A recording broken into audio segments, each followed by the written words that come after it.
Bem, brasileiros e brasileiras, minhas únicas vossas excelências, o assunto nesta segunda-feira, 8 de abril de 2024, só poderia para mim ser o inusitado embate que coloca de um lado o bilionário Elon Musk, que ameaça descumprir decisões da Justiça do Brasil, e o outro, o ministro Alexandre de Moraes, que determinou à Polícia Federal a abertura de inquérito para apurar a conduta do dono da rede social X, antigo Twitter. Elon Musk tirou o fim de semana para chamar o ministro Moraes de censor, pedir sua renúncia ou seu impeachment e ainda insinuar que não vai cumprir suas decisões relacionadas à plataforma da qual é proprietário. Mostrou-se um incentivador do desrespeito às instituições que tão bem tem caracterizado setores ideológicos radicais que se colocam contra o Estado de Direito. Com isso, em pronta resposta, foi incluído pelo ministro Alexandre de Moraes no inquérito das milícias digitais, no das fake news, no que trata da omissão de autoridades diante das ações golpistas e ainda no inquérito que investiga a atuação de diretores do Google e do Telegram numa suposta campanha contra o projeto de regulamentação das chamadas Big Techs, parado este na Câmara Federal desde o ano passado.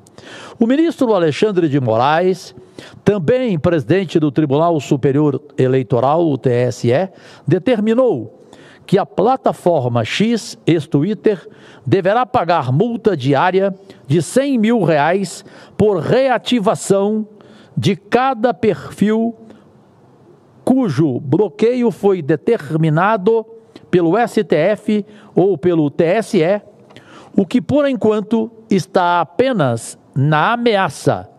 O ministro ainda solicitou a intimação imediata dos representantes da empresa aqui no Brasil.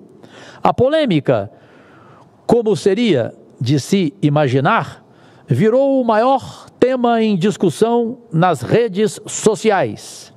Não vou me envolver neste fla-flu, estou fora, mas não posso deixar de manifestar minha estranheza por ver tanta gente ainda ignorando ou fingindo ignorar a instrumentalização criminosa das redes sociais, cada vez mais cenário para a divulgação de práticas ilícitas em todos os níveis.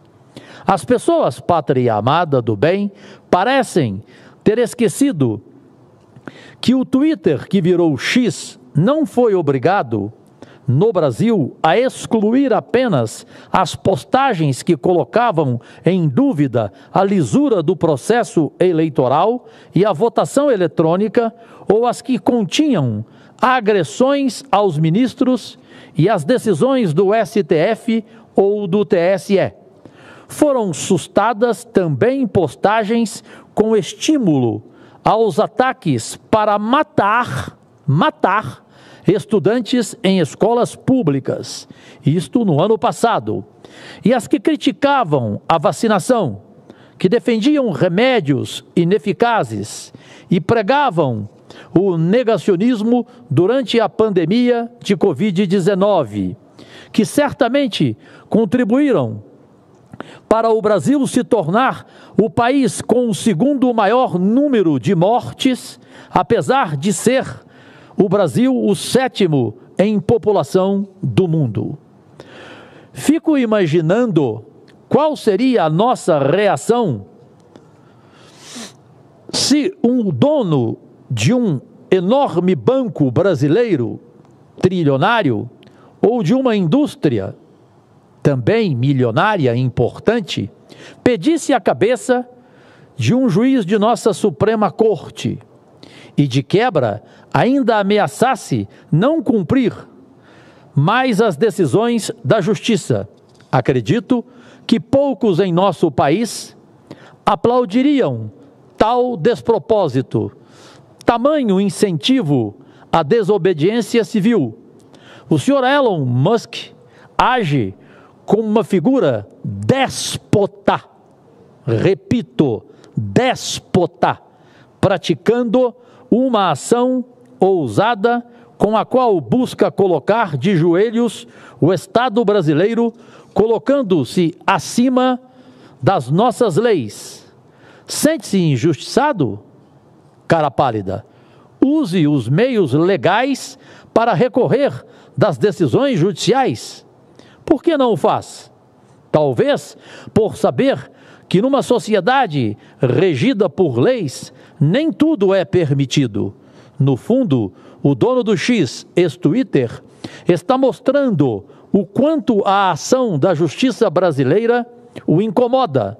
Talvez precise ser lembrado de que, ao se opor a uma exigência básica, remover conteúdo de origem criminosa na sua rede social, ele avaliza comportamentos delituosos, coloca-se na condição de cúmplice de quem pratica a delinquência.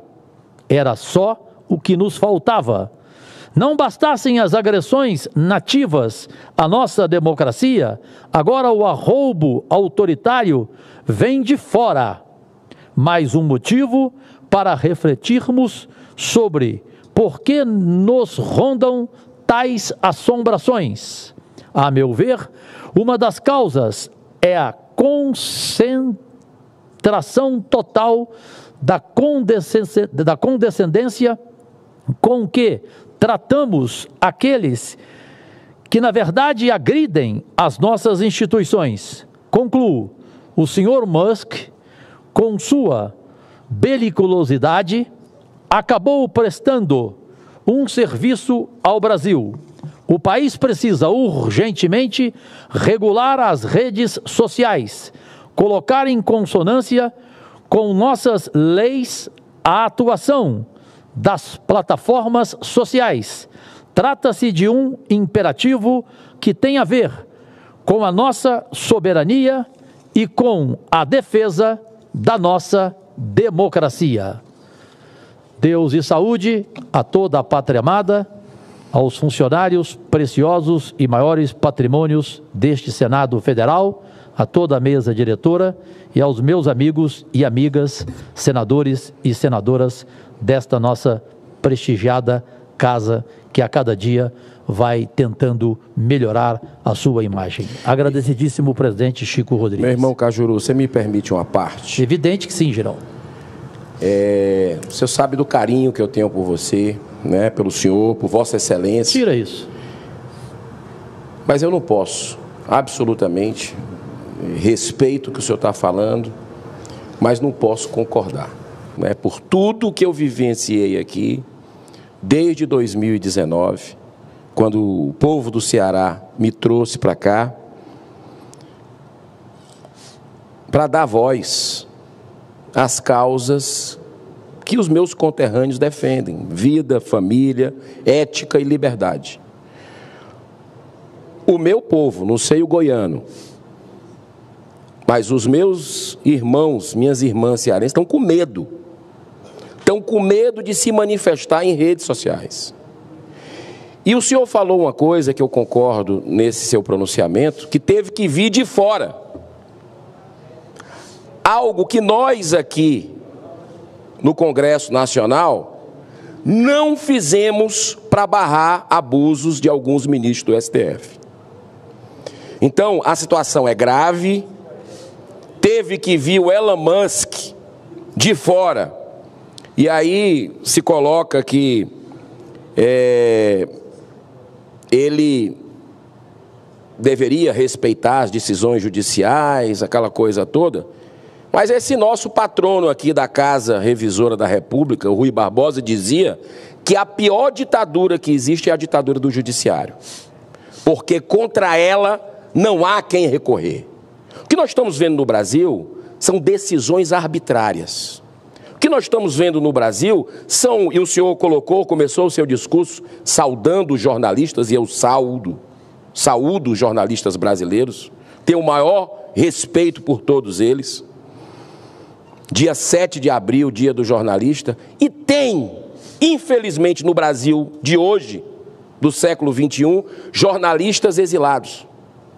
Temos jornalistas com as contas sociais bloqueadas por decisão judicial, sem a ampla defesa, sem o contraditório, sem o devido processo legal de um país que deveria ser livre. Nós temos, senador Cajuru, jornalistas que estão com a conta bancária. Imagina você trabalhar a vida inteira, a conta bancária bloqueada. A minha está, ué. Imagine você ter o passaporte retido, coisa que você só via no nazismo. Em época de nazismo é que você via isso frequentemente. Aqui no Brasil você tem jornalistas dessa forma. Isso não é correto. Se esses jornalistas extrapolaram na sua opinião, não existe crime de opinião pelo que eu saiba no Brasil. Mas se cometeram algum crime de injúria, de difamação, que eles paguem pelo que eles fizeram. Está lá, a lei nossa prevê. Agora, esse tipo de arbitrariedade, a gente não pode absolutamente ficar calado. E eu vou fazer daqui a pouco um pronunciamento sobre isso. Estudei bastante esse final de semana, conversei com pessoas, com juristas, e eu digo para o senhor que foi um alento de esperança. Acredito que até resultado, senador Chico Rodrigues, da oração de muita gente que ama essa nação, que está incomodada. Aí veio de fora, a repercussão está internacional sobre esse assunto, e é a chance que o Brasil tem de redenção para que cada um fique no seu lugar, cada um respeite os poderes, para que o Brasil volte a ter democracia, volte a ter independência entre os poderes. Então, eu lhe cumprimento pelo seu pronunciamento, concordo com algumas colocações, mas me permita discordar respeitosamente nesse momento histórico que a gente vive. Nenhum problema. Senador Eduardo Girão, rapidamente, presidente Chico, para não me alongar, embora o plenário esteja vazio. Você é um homem que eu conheço o seio da sua família. Você foi o primeiro amigo que eu conheci aqui em 2019. Jantávamos juntos toda quarta-feira. Hoje diminuímos em função das nossas tarefas. Então, portanto, eu conheço sua esposa, conheço seus filhos. A minha preocupação, eu não sou contra a parte que você discorda de mim, não. Eu também tenho a mesma opinião sua sobre agressões do judiciário à minha classe e a parlamentares. Você já sabe o que eu passei, né? Com ministros, inclusive. A questão minha é familiar. Quando você começou a falar de família, porque você é um homem de família, eu sei dos seus pais, do amor que você tem por eles, o senador Chico eu conheço, sei do amor dele pela família dele. A questão do Twitter, de regulamentar, o querido amigo senador Flávio Bolsonaro, quando fez uma defesa a mim, e foi solidário a mim, pelos ataques que eu sofri nas redes sociais, ele disse: Cajuru, concordo, precisamos regulamentá-las. Agora precisamos saber quem vai, como vai, de que forma vai. Eu penso exatamente como ele, pelo amor de Deus. Eu não acho que tem que ser apenas uma pessoa ter esse poder e pronto, acabou, seja do STF ou do TSE. Agora, que a gente precisa ter disciplina nas redes sociais, precisa. E aqui eu lhe dou motivos. Eu, em 2018, no Twitter, saiu uma fake news contra mim. Eu que fui seminarista, quase fui padre em Brodowski, terra de Portinari, perto de Ribeirão Preto. Tenho aqui no meu peito Nossa Senhora da Aparecida e Jesus Cristo, desde menino, sempre no meu pescoço. Fui coroinha, fui sacristão, quase fui padre. Amo a Deus, e você sabe o tanto que eu amo a Deus, como sei do seu amor a Deus, da sua fé espiritual principalmente. Eu fui alvo de ataque neste mesmo Twitter, se colocando lá uma gravação onde perguntava a mim: Cajuru, o que você acha de Deus? Sabe qual foi a resposta montada para mim? Deus é um canalha. E eu perdi 400 mil votos evangélicos por isso. Em 10 dias de eleição, nos últimos 10 dias de eleição. Agora eu vejo os meus amigos pessoais desesperados, como Marcos Mion, que também sofreu um ataque nas redes sociais, e esse mesmo Twitter publicou, ele fazendo um comercial, Chico, olha que loucura, Sabrina, vocês da mesa aqui, não sei se vocês chegaram a ver, ele, Marcos Mion, fazendo um comercial de um remédio, onde ele dizia que o remédio curou o filho dele, Romeu, que é autista, que nós sabemos que o autista, o tratamento é para o resto da vida, não existe remédio que cura autista, meu Deus. Eu sou especializado nessa causa, graças a Deus, já tive inclusive esposas com filhos autistas. Aí o que fizeram com Pedro Bial, do comercial, que ele também não pode fazer inclusive, e que ele fez sobre impotência sexual, o que fizeram com William Bonner. E todos esses ataques foram publicados no Twitter. Isso é correto? Então o meu pronunciamento é mais em relação a essas questões familiares que concluo. Para mim são crimes como mortes sociais. Isso aconteceu também com Drauzio Varela. São mortes sociais. William Bonner, Pedro Bial, Drauzio Varela, Marcos Mion, eu e tantos exemplos. Graças a Deus, Girão, que você ainda não sofreu um ataque como esse. Acho que o Chico também não.